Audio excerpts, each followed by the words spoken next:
Well, from South Korea this week came news that the government is considering paying parents 100 million won, over 67,500 euro, for each baby born in a bid to boost the country's diminishing birth rate.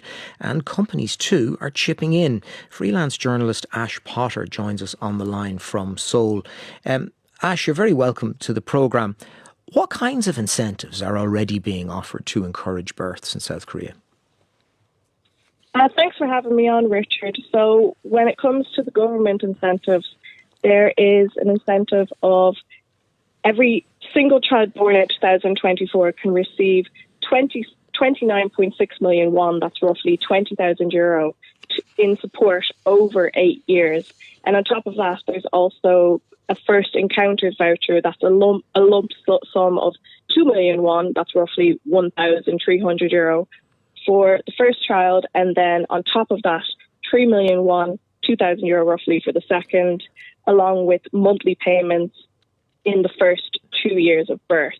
If we look besides the government incentives, there's also some companies who have their own private incentives. One example of this would be Buyong Construction Group.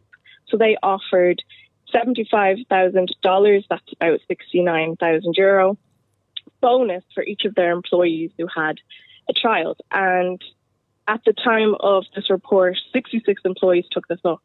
And the chairman of the company, Mr. Lee Jung-kun, he says he sees this as an investment in the country's future. So he really stands by this and wants to take this even further, and said himself that he wanted to provide employees who in his company working there at the time go on and have a third child, to give them housing with no strings attached, no tax burden, and no maintenance responsibilities. So, third child, you hit the jackpot. Why are companies doing this, and the state? I presume it has to do with falling birth rates. How serious an issue is that? It is very serious. We're looking at a birth rate in South Korea last year of 0.72, and it's predicted that this year it will reach 0.68, falling once again. And the main reasons for this are pressures in education, labour and housing. So to buy a house in South Korea is extremely expensive. If you're looking at Seoul, the capital city where most Koreans want to move to, that's roughly 8,500 euro per square metre to buy in Seoul. And buying a house and getting married first is what's expected of you before you have a child. It's extremely looked down upon, and then also, to have a child outside of wedlock. Also, when you do have children, the cost of education is extremely high. There was one figure from the Korean Institute for Health and Social Affairs that estimated the cost of raising a child to the age of 19 was 190,000 euro. And of course, if they don't manage to reverse this very low birth rate, the consequences further down the road would be quite dramatic, wouldn't they? Oh, extremely dramatic. If we're looking at the implications of this, in 50 years, it says that the working age population is projected to halve.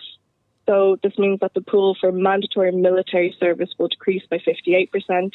Half the population will be older than 65, which is predicted to be a GDP of 28% lower than it is now.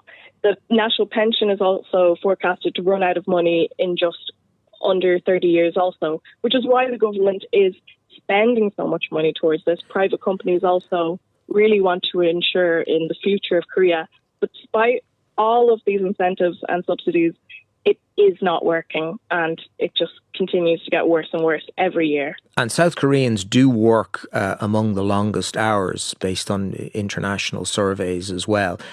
As someone who lives there, what do you see among Koreans that you know? I mean, I know, for example, I read one figure that the number of people getting married has fallen by something like 40% in the last 10 years, probably driven by a lot of these financial concerns.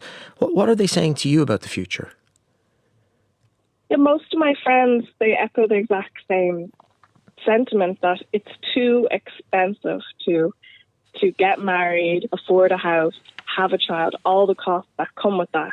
They really want to enjoy their free time and the freedom that they have when they're in their late 20s, early 30s. But one of my friends at the moment is actually pregnant. I'm so happy for her and her husband. And she was telling me about the incentives and subsidies that she can get.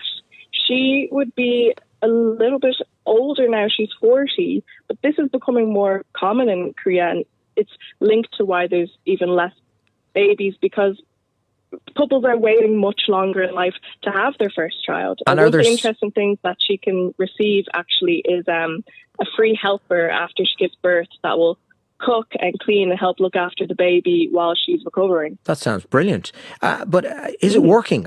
We've talked about the initiatives. Is it making any difference? No, it isn't making much difference at all.